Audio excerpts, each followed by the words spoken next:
Hey guys, what's going on? My name is Zenington, and welcome today to today's video for Legends of Runeterra, where we're going to be going through... Is that proper English? Whatever. We're going to be going through the patch 1.4 patch notes. I've already gone through this on my stream, which, if you don't know, always Twitch TV/Zenington. I decided to record this video, though, for the people who either don't watch me on Twitch for reasons, or for the people who do watch me on Twitch and weren't there to see me go through and analyze the patch. We got a lot to unpack, so let's get right into it. Lots of nerfs, buffs, changes in general, so again, let's get into it. Patch 1.4, right here, right away, lots of stuff, quick look, balance updates, personalization items, ranked rewards, new ranked season, improvements to the Masters LP, and Gauntlet. That's a very, very nice one. So, real quick, from the devs, they just got a quick dev notes thing. We'll read through it, so you all will know about like why some of the cards are being changed the way they're being changed, and why some cards may not be in here. Nerf Heimerdinger, though. So, in addition to our normal commitment to game balance and metagame diversity, many of the card changes in this patch, particularly the rework level ones, are part of more focused efforts to address issues or opportunities across several groups of cards, specifically epics, Freljord, and Steal from deck effects. I do like that they're buffing Freljord. That is very nice, because Freljord, outside of Sejuani, has felt really bad, which they mentioned here later, I believe. Epics in Legends of Runeterra are generally intended to be exciting cards with compelling, unique, and powerful effects. This can make for some really fun or game-changing options, but also leave some of them feeling overly expensive or unwieldy to use. For this patch, we've adjusted underutilized epic cards from each region with a goal of reinvigorating them for all levels of play, and we hope you find homes for them in some of your decks. That's a good goal to have. So, nice to hear. Freljord as a region has seen a relatively low play rate for some time, particularly in higher ranked play. While it's seen a bit more play recently, it's often splashed for a few specifically powerful cards like Sejuani, rather than a general regional toolbox. That's very true.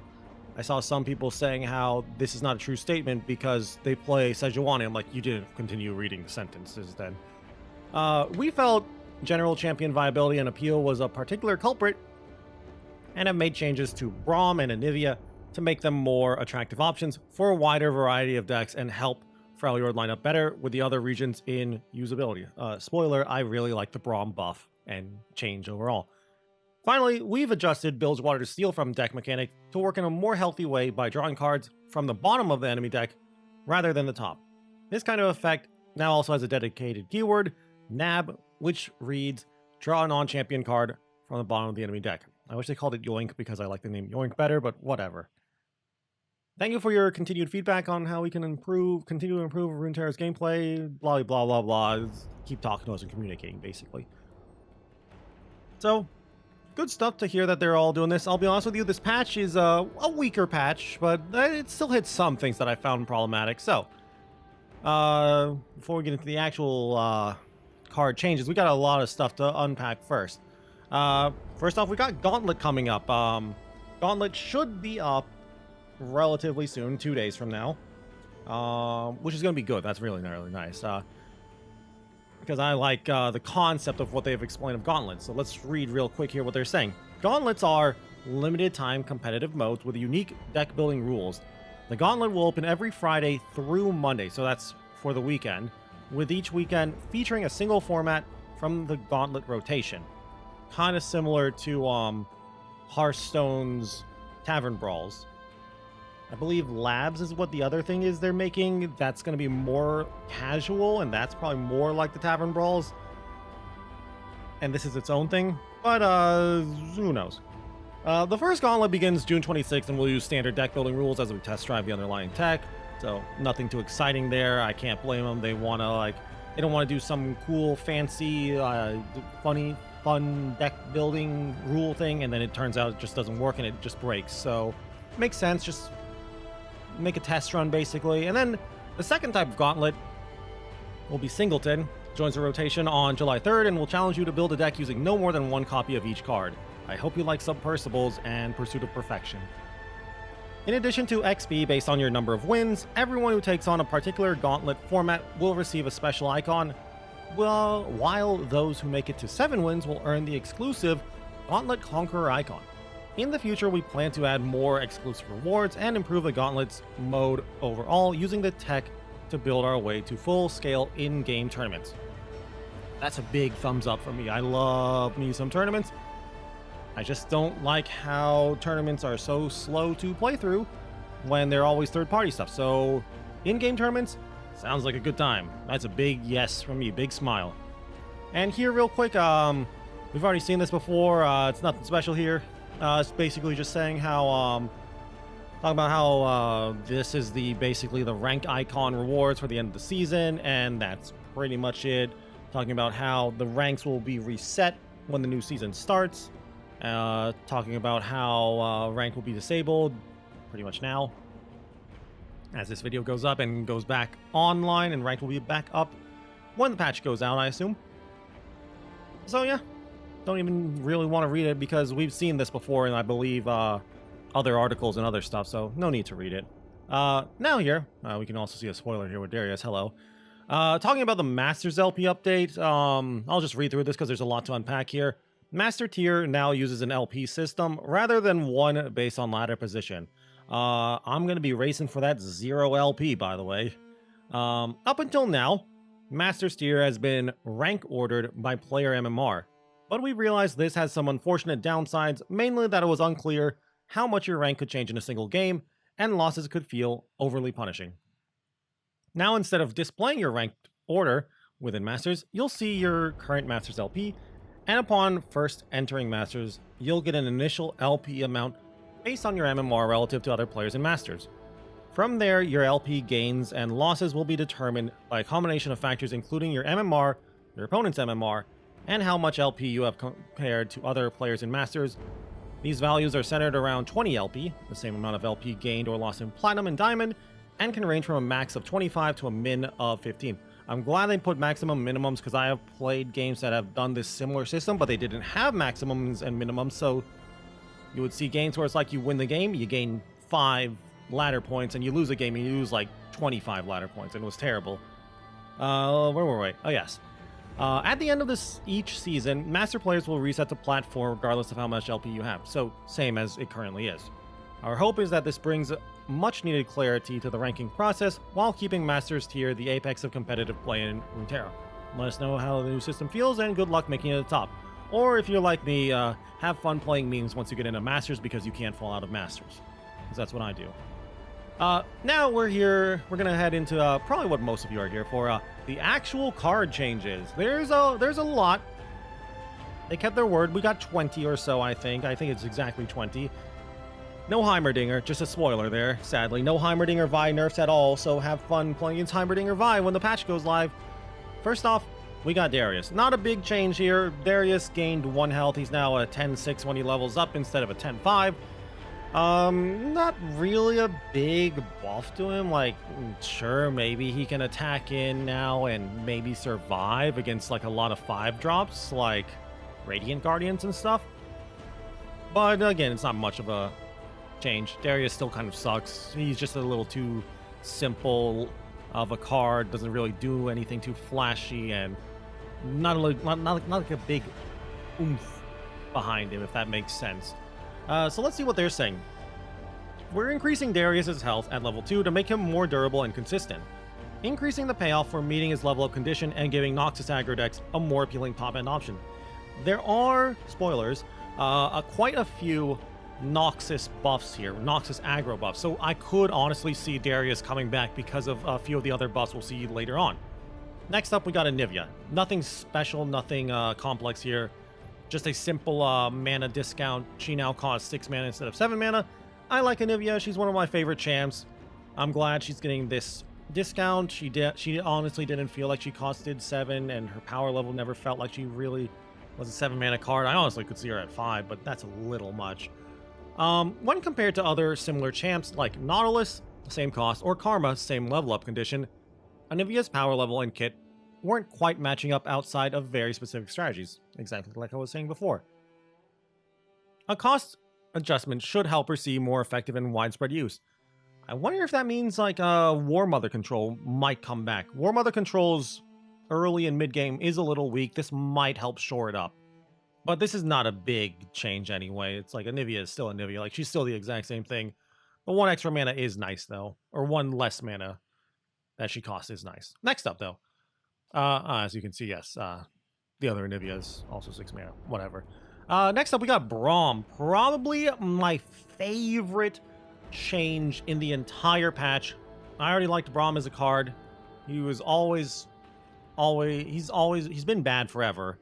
But I like him in terms of concept, value, and all that stuff. Infinite Poros.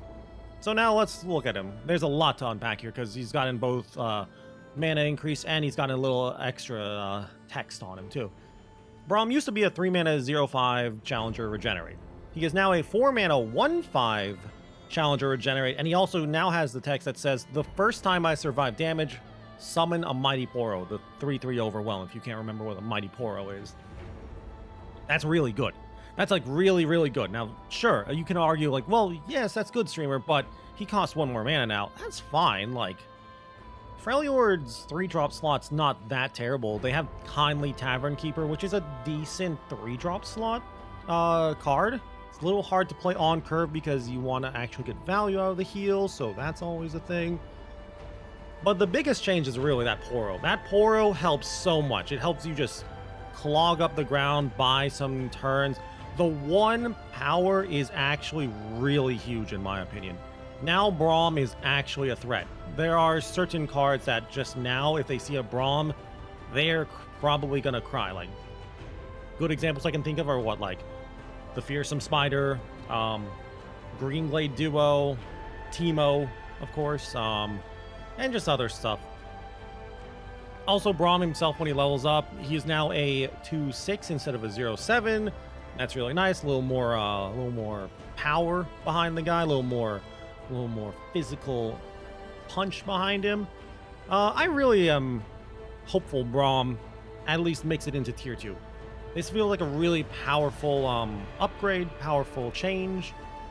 Still, though, I kind of feel like the kind of decks that want to play Braum just need more support, so I honestly don't think Braum will see a lot of play after the patch comes out, because the patch is going to come out and everyone's going to try Braum because, you know, he's getting reworked and there's a lot of cool new stuff about him, so people want to play him.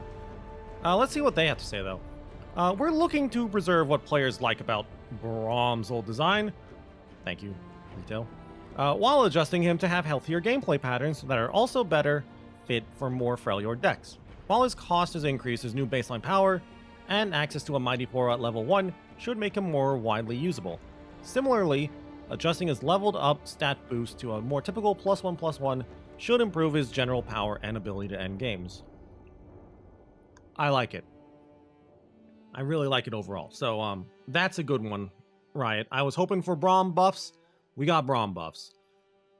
Next up, we got a Jinx buff. It's a small buff. There's nothing really special to say about this one. Super Mega Death Rocket used to cost 2, now costs 1. They don't even say much. They just say like, Jinx Rocket offers a satisfying payoff, could use more consistency, so especially in expeditions. So now costs 1. I don't really have much to say on this.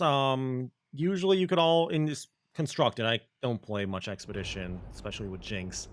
In Constructed, usually when Jinx leveled up, you had more than enough mana to spare, so casting the rocket wasn't a problem. Obviously, this is a buff, so it's good, but nothing really much to say here. Like, sure, there's some, like, arguments, like, yeah, you can technically argue it's a nerf with things like, I don't know, Heimerdinger and whatever, but this is a buff. A small buff, but a buff. And Casino is somewhat popular right now, so it's not like you won't see this thing being,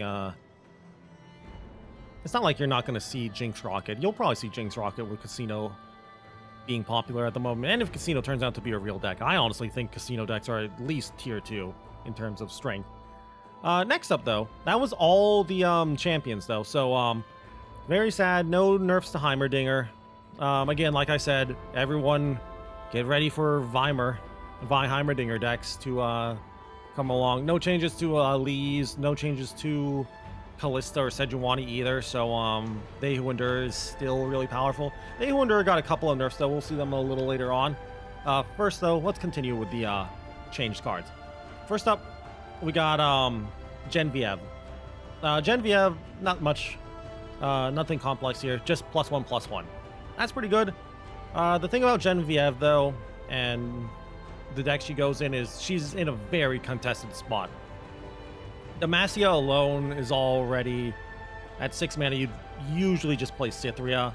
And if you are in Bilgewater, which you usually are if you're playing Scouts and you want a lot of Scouts, you also have Citrus Courier. Citrus Courier is really, really good. Now, this does help because, like, Double Challenger is really good. Like, you play Genevieve, you use her Scout plus Challenger, hook something in, kill it. She probably now lives because 5/5 is pretty good. That's pretty beefy. It's about a stats of a 5-drop now. And then she hooks in another thing again, and you attack in with everything. So it's really nice, but honestly, I'd mostly just rather prefer Cythria. Maybe you want it in a more heavy Scout deck, but again, it's like, I kind of prefer Citrus Courier and Cythria over Genevieve, but I could still... We already saw Genevieve a little bit, like a very, very small bit in some Scout decks, so maybe a little bit more now. But again, like I said, and I keep reiterating, Citrus Courier and Cythria are going to be very high hurdles for Genevieve to overcome, and I don't think this buff is enough to help her overcome that. But good luck, Genevieve. What do they say, though? Genevieve has stiff competition at her cost. Oh.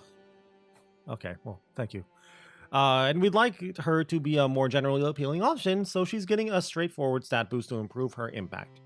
I could honestly see her going up to even 5/6 in a future patch. Maybe even get more stuff going on. But for now, it's a good, nice, safe patch. Or a safe buff, sorry. I'm surprised she actually got just +1/+1, not like +0/+1 or +1/+0. Next up, though, there is Unyielding Spirit. A lot of people hated this card. Always hated the line of play of you play a Lux, you play Unyielding Spirit, you can't do anything then. They just start the laser beams. It's terrible gameplay. A lot of people would say it's toxic. It's no fun to go against. So Riot has decided to take it from burst to fast. This gives you extra options now. You can actually use things like Vengeance if you have a big enough unit and the unit that is getting hit by Unyielding Spirit is small enough, single combat. Will of Ionia is still Will of Ionia. It now gets hit by Deny. I still think the card is playable, but I think you have to be much more smarter when you're playing this card. You can't just slam it down and be a big dumb and be like, I got nothing to do, just throw out Unyielding Spirit here. What am I afraid of? They're playing like Freljord or Demacia. They can't do anything. What, are they going to detain it? I mean, that is a real thought, though, but still. So yeah, I like the change. I honestly was more in the camp that I didn't think Unyielding Spirit was good. I just thought it was... I thought it was bad, but it was good in that not enough regions could answer the ability and the effect. So going to fast speed lets more regions answer it. And yet it's still a really good, powerful effect. So I still think it will see it will see play as a 1 of or 2 of in some decks. Let's see what they have to say, though. They said, we like the idea of Unyielding Spirit's dream, making an immortal unit. But it's definitely been contentious and was ultimately resulting in some toxic gameplay patterns. Sure, right, if you say so. When it comes to new content, we typically want to allow players time to solve for metagame problems with existing tools. Hell, we think it's a big part of the fun of card games. I agree. In this case, that played a part in us not initially changing Unyielding Spirit, but we ultimately feel the card is too prone to causing frustrating results and needs additional options to be countered. I like the change. It doesn't feel like it has killed the card, but it feels like it has reined it back in and doesn't feel as bad to play against nowadays. So, next up, we got a couple of Noxus cards coming up. First one, Basilisk Rider. just plus 1 health. It's now a 5/3. When it gets its allegiance going off, it becomes a 6/4. That's actually a relatively big nerf. 6/4 on 4 is really big. As we know from things like Badger Bear and Boom Crew Rookie, the difference between 3 and 4 health is really, really big. Dodges a lot of removal now, if it hits the allegiance, of course. So I think this could see a slot in the 4-drop slot for a more creature-based Noxian aggro deck. As they're saying here too, I believe, Basilisk Rider didn't quite incentivize Noxus Allegiance strats well enough. Similarly, many aggressive Noxus decks are ignoring more expensive Noxus units in favor of burn or utility cards from other regions, and we want to provide more tools for traditional Trifarian-based aggressive decks. This is a good start, I think, for that plan they have. The next card we're going to look at, as you can see below, also really helps on that. In fact, it's probably the biggest reason why I think that might be a thing. We got Captain Ferran, a good old Decimate Captain, as they say. Captain Ferran, still the same thing. He's still an 8 mana, 8/8 Overwhelm, which is okay for the cost, but 8 mana is a lot of mana, so you want to have some good effect.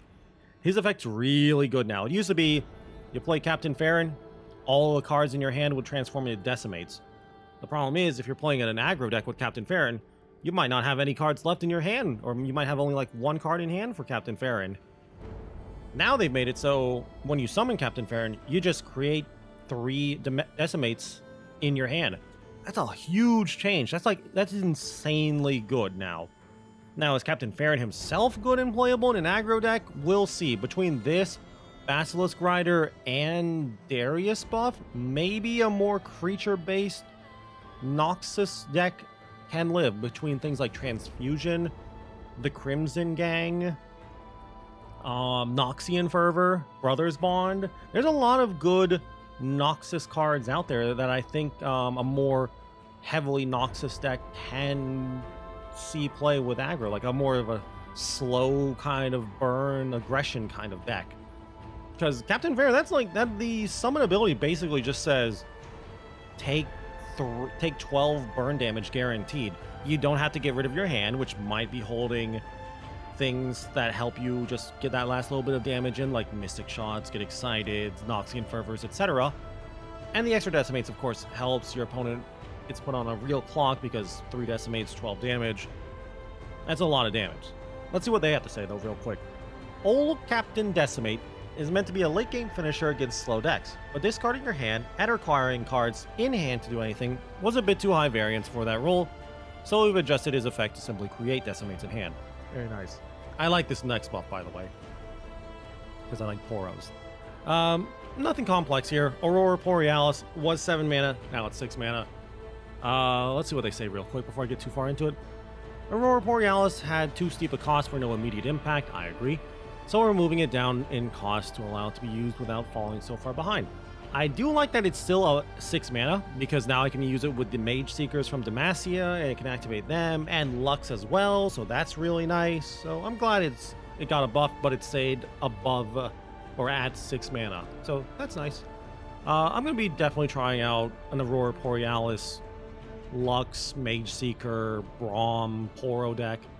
Also, Poro Herder got changed. I don't want to say nerfed or buffed because I can't really say if it's a nerf or a buff. It's an overall change. Poro Herder is now a 2 mana 2/3, used to be a 4 mana 3/4. His old text used to say when he was summoned, you drew 2 Poros if you had a Poro ally. Now, when he's summoned, you only draw 1 Poro if you have a Poro ally. So, less card draw, but he curves better. You play one of the 1 mana 1/1 Poros on turn 1, like Lonely Poro or something. You play this guy's 2 mana 2/3, draws a card. My biggest issue is, like, sure, he curves better now, but the problem I have is he draws less cards. I like the whole drawing 2 cards, but again, like, now that Brom is at 4 mana, the 4 mana slot's fine and is now a little clogged up because of Brom going to 4. Accompanying our changes to Brom, we're adjusting Poro Herder to provide Poro decks a more appealing on-curve option. Not much to say about there. Fun card. I don't think he's as powerful as before, but he is cheaper, so that is nice. Next up, She Who Wanders. A classic card, as they even say, one of the OG bombs. Card used to just be the 10/10 with the whole obliterate all followers and etc. etc. In the closed beta, she also used to hit champions and have regeneration. They decided that was too much, so they made it so she only hit followers and took away her regeneration. In this patch, they're giving her regeneration back. That's good in my opinion. I like the card, so a buff is nice. I honestly don't think it's enough. I think She Who Wanders is too slow. And the other problem I feel is that the ramp in the game is not good enough, at least outside of more tempo-y ramp like Wolf Rider, because Warding Stones and I can't remember the name off the top of my head, the 5-mana burst spell that heals 3 to ramp you. I just don't think those cards are good enough. I know some people are playing Warding Stones at the moment with like Anivia Dawn and Dusk decks. I feel like that's mostly just people memeing around, and that's not a real deck.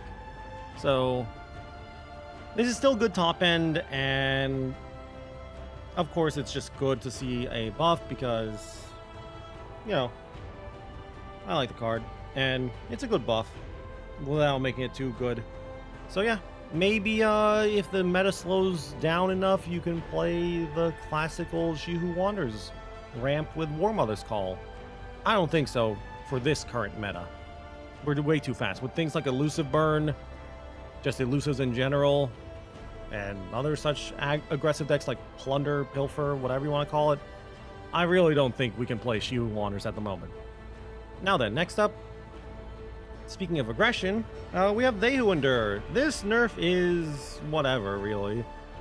They Who Endure is now 7 mana, used to be 6 mana. That's it. The problem with this nerf, in my opinion, is you can still play They Who Endure and Atrocity in the same turn. It's still an Overwhelm unit that gets really, really big, really fast. A lot of the Tempo Endure decks, half of the time, didn't even seem to need They Who Endure, and they would just win with their insanely good Shadow Isles tempo starts. So I'll take the nerf, but I kind of want more. I honestly have a theory, and I feel like this nerf is really just setting up an Atrocity nerf, and they're going to nerf Atrocity as well to 7 mana. So then they, if They Who Endure and Endure Spiders, Tempo Endure, whatever you want to call it, is still crazy, they'll probably nerf Atrocity next. Let's see what they say. They Who Endure provides a massive payoff for decks that can kill many of their own units, but is a little too efficient and flexible. Very true. With this change, we want to preserve that payoff while allowing more time for opposing plans to develop.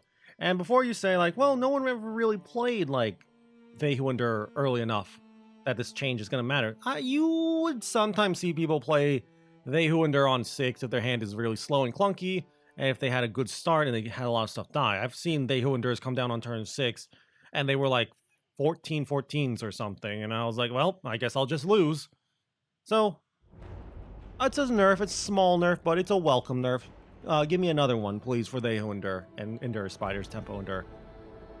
Next up, we got a rework here. We got Ren Shadowblade getting completely reworked.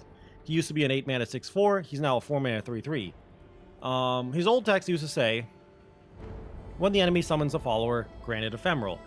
Now he is a 4 mana 3/3 who has quick attack, and it says whenever he strikes, create a Shadow Fiend in hand. We can see the Shadow Fiend down there as well. It's the 1 mana 4/3 Ephemeral. It's already a card in the game, so it's not a new card. I don't know about this card. I'm thinking like maybe an Ephemeral decks, because Shadow Fiend kind of sucks as a card, but the nice thing about Shadow Fiend is it is really cheap. It's a really cheap Ephemeral unit for Deathmark, and it is a fairly aggressive card, so that helps push in more damage with Ren. And a 4 mana 3/3 with quick attack usually can attack in really well, and you can obviously bluff stuff because of the quick attack using things like Final Feast and Grasp and etc. etc. As we've seen with like Twisted Fate, and as he's a 4 mana 2/2 quick attack. Let's see what they have to say here. The strength of Ren's old effect warranted a sizable mana cost, which left the card tough to build around and often not fun to play against. I've never seen this card played against me in Constructed, by the way. I've heard from other people that it was very, very unfun to play against, though, when they have seen it. We've fully redesigned it with the goal of giving Ephemeral decks more options for units that can be played to set up future plays. Not sure if this is a good play, or sorry, a good change or a bad change. I'm mostly indifferent on this because I'm not a big ephemeral player, but I try every now and again to play ephemerals, but I feel like ephemerals just aren't consistent enough, and I feel like this might help them a bit. It's a little extra beatdown, a little extra early game power, really nice. So yeah, if you can find a way to actually use the Shadow Fiends for something, that's also nice.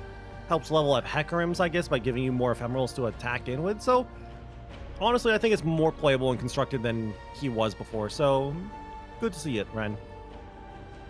Next up, though, we got Jay Medarda. He's still a meme. Honestly, I believe this is a nerf, in fact, too. He used to be an 8-mana 6/6. He's now a 6-mana 4/4. Old text used to be elusive when I'm targeted, draw 1. Now it's just when I'm targeted and survive, draw 1. Losing elusive is huge. That's it, really. So, I don't really know, like, there's much to talk about here. He kind of just sucks. So, let's see what they say. Jay's line of text is really exciting as a build-around possibility, but its cost and stat profile often made it feel like a trap to do so. I feel like he's still too expensive to even consider playing this card. We're adjusting him across the board with the goal of making the dream, or parts of it, more consistently attainable. I really feel like he needs to cost 5 if you want to keep him like this, at the very least. Like, sure, you could technically save 3 spell mana and play like this guy, and then play like some spells to try and draw some cards, but I really think this guy's a meme, and I really feel like the loss of elusive makes him unplayable. He was already unplayable before. I honestly feel like he could even have elusive as a 6-mana 4/4, and he still wouldn't be playable. But whatever. Yeah. Don't play Jay Medarda, though. Still not a good card. Next up, we got Escaped Abomination, the card from Cursed Keeper, the 1/1 that can't block, that creates this guy when he dies. Used to be a 4/4, now it's a 4/3. That's a really, really good change. Again, as I keep reiterating sometimes, the difference between 3 and 4 health is great. Abomination can now be blocked by 2 drops and 3 drops. Not all of them, obviously, but some, and even like a couple of 1 drops, like the Butcher, really, is all I can think of. So this is really nice. It slows down they who endure spiders, whatever you want to call it, and just like Cursed Keeper decks in general, which there are others besides Endure decks. And it does make it so their high roll starts are less high roll. It's like, oh, okay, you went like Cursed Keeper into Ravenous Butcher or something. Great, I guess I'll just take 7 on turn 2. So now it's like, okay, well, at least I have a 2-mana 3/2 or whatever, so I can block the Abomination trade, and I only die or take damage from the Ravenous Butcher. So it's nice. This is a very, very big nerf. Not too flashy, not going to kill the card, but it's a really big nerf, and it's going to help out a lot to beat They Who Endure decks. I still think They Who Endure is really good. They Who Endure decks are really good, but this helps. It can be extremely difficult to come back against aggressive Shadow Isles decks if they get off to a quick start and you fall behind early. We want Escaped Abomination to be a bit more answerable in the early game, especially in the context of Cursed Keeper plus Blighted Caretaker curves that create a large board advantage while contributing to synergies. Good to hear, Riot.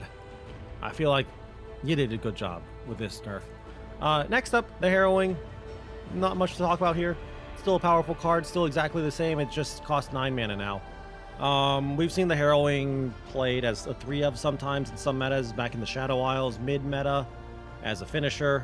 The card is still really powerful. It's just a little slow now for the current meta because things like Elusive Burn, Elusives, Pilfer, Plunder, whatever you want to call it, are much, much faster than than a Harrowing deck can deal with. But according to them, the Harrowing is meant to be a splashy finisher for Shadow Isle decks, but it struggled to find a home. We're dropping its cost by 1 to help out more synergy-driven Shadow Isles strategies. So fastest you can play now without ramp is what, turn 6 with spell mana?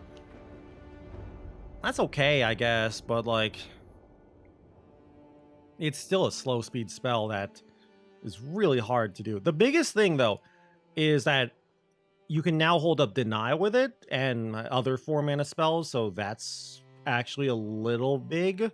So that's nice, but again, the Harrowing is still the Harrowing, and it'll see play if the meta slows down and people start playing things like Hecarim again, because Hecarim plus the Harrowing is really, really strong because of how Hecarim will level up because of this card, most likely. Next up, we got Dredgers. Not much to talk about here. Used to be a 2-1, now he's 1-1. Obviously, they feel like Sea Monsters is just too early or too good in the early game, so they're hurting the early game a little bit with the Dredgers. I mean, Dredgers now is actually a really mediocre card. Like the 2-1 killed a lot of stuff and actually blocked well. A 1-1, this guy is not really blocking that much and trading for much. So deep decks have generally been in a good spot, but their tools for creating early game presence have been stronger than we want for a deck that can sink you in the late game. Nice puns, by the way. This adjustment should make sure deep decks are playing from behind a bit more often. I do like this change. I'm a big fan of deep decks, and I've played a lot of deep decks, and it always did feel like the difference between having a turn 1 or even turn 2 Dredgers and not having one of them was just huge. So, I mean, you'll still probably play 3 of these in your deep decks because tossing 3 is just really, really good for 1 mana. So, it's obviously a nerf, so you're not going to cut it, really. So, yeah, not much to talk about here. Yeah, so let's just go on to the next one. Oh, this one, we don't really have much to talk about here. Mind Meld is now 7 mana, used to cost 8 mana. They don't even have much to say. It's just, they were like, oh, costed too much. It still costs too much. This card is bad, and you should not play this card. It is purely a meme at the moment, but, you know, it's still a buff, so if you want a meme, you can meme really easily. You can meme a little bit easier now, so have fun if you guys like Mind Meld. Next up, though, we got an actual buff here. Petty Officer is going up from 1 health to 2 health. That's actually kind of huge. He doesn't now die to Withering Wails and Vile Feast and other such pings like Static Shock. That's really good because, like, losing your Petty Officer and your barrel that you made to, like, a Static Shock or a Withering Wail always felt bad. And it's like, well, I just wasted my turn, basically. Let's see what they have to say. We want to both give a boost to barrel decks and provide a more effective option for aggressive Bilgewater decks. This buff should help push Petty Officer towards its intended role as a versatile option that allows more decks access to barrels. I like the card. I like the buff. Pretty good. Not much to talk about it because it's not a huge change, but, you know, it's going to help out. Some people were already starting to cut this guy because he was a little too fragile because of that 1 health. So people are going to finally start putting him back in their deck. It's nice to see.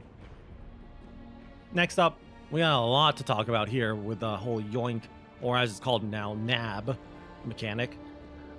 Steal from deck cards. Drawing from the enemy deck has been a contentious mechanic in Rising Tides, and we're making a change to address some of the frustrations players have experienced.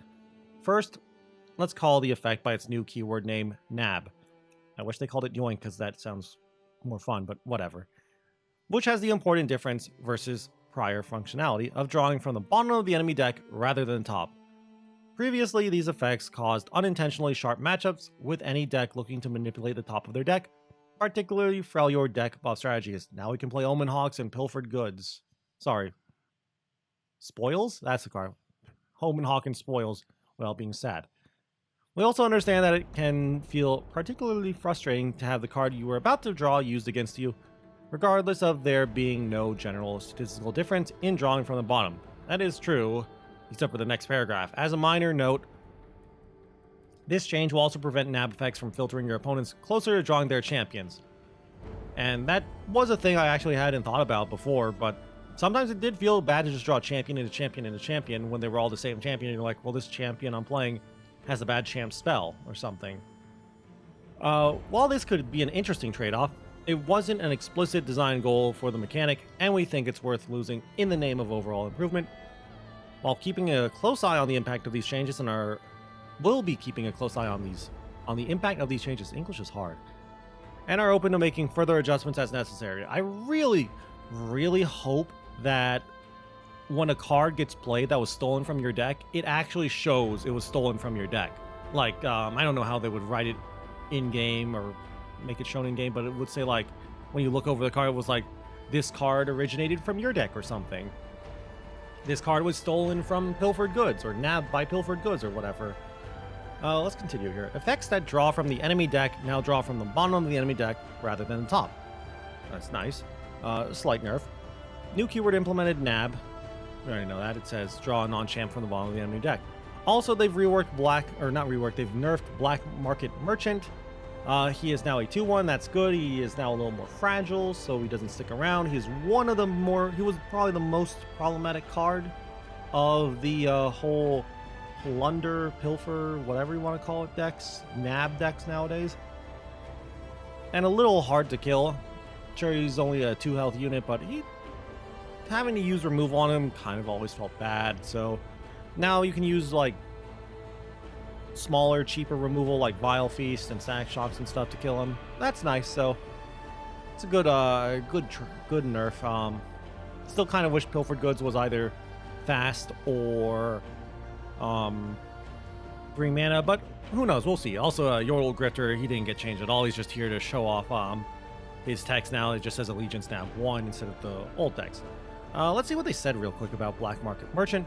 We want to preserve the merchant's role as a linchpin of nab decks while making it easier for opponents to remove and harder for players to protect and build up multiple copies in the backline. You would sometimes see an opponent just have like 2 merchants in the background, like they said, in the back line, and they just play Pilfered Goods over and over.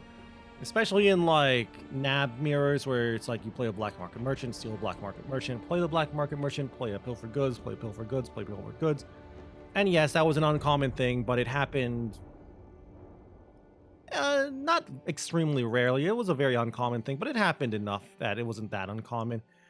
And that always felt bad because it was like, well, I guess I just lose because they have a board and they just got a bunch of cards.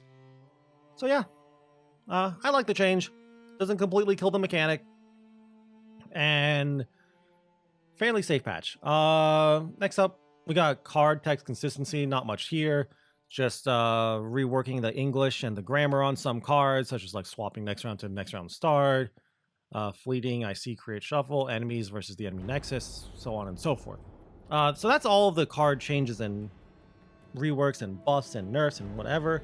I feel like, in all honesty, it's a less than stellar patch. Some good stuff.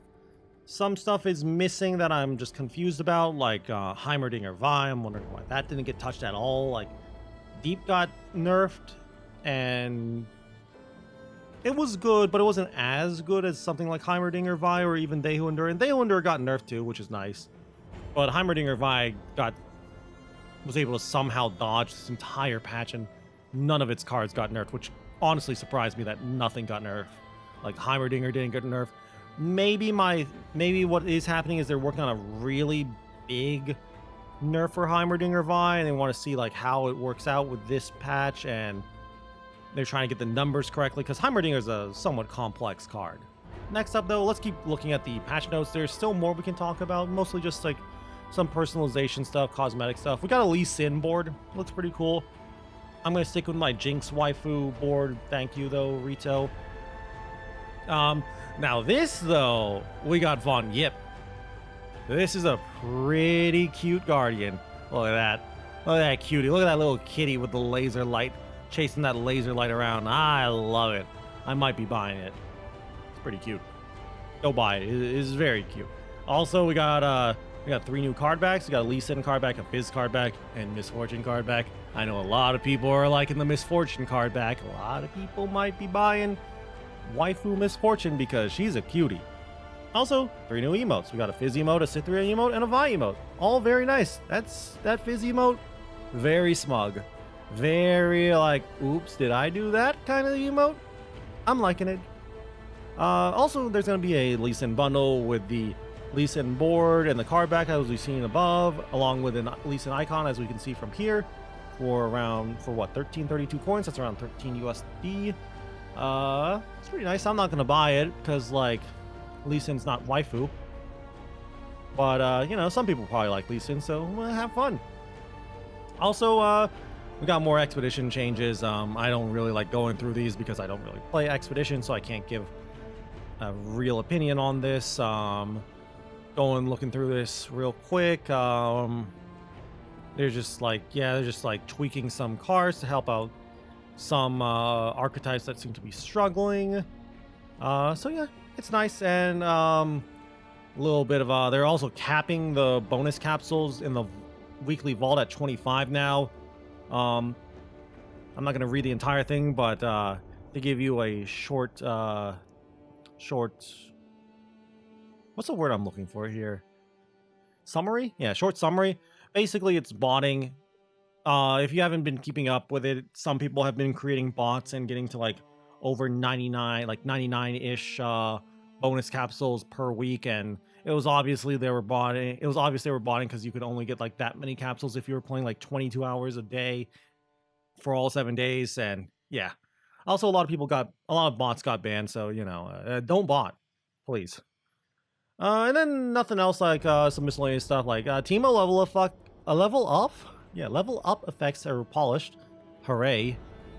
Players will no longer always play or act first and play versus AI matches. Under the hood safety measures, so players can creatively format deck names without potentially causing crashes. Whatever. And then some bug fixes, and that's it. So, again, like I said with the patch, I feel like overall it's a probably one of the weaker patches. Basically, it's just I feel like it's weaker because specifically Heimerdinger Vi was able to dodge unscathed and get hit by nothing. Even like They Who Endure, I think it's still fine, but at least they got 2 nerfs to cards in their decks. So I'm really worried about these next upcoming weeks with Heimerdinger Vi just terrorizing everything. But you know, whatever. I'm just gonna build Poros and play Poros with Brom. So yeah, that's gonna be it. I hope you all had a fun time listening to me go through this patch. Hope you all maybe learned something. If you guys have any kind of comments or anything, or you might disagree with me or agree with me and you want to say something, always, I'd love to hear your comments down below. If you guys also just enjoyed the video as well, you can always leave a like or a comment below. If you guys want to keep up with the Runeterra content on my YouTube channel, you can of course subscribe to the channel if you want. Also, if you want to catch more of me and actually watch me playing Legends of Runeterra, you can always go and check me out on my Twitch account, Twitch channel, twitch.tv/Senaton. And again, with that all said and done, thank you all again once more for watching this video, and until I see you guys in the next video, bye!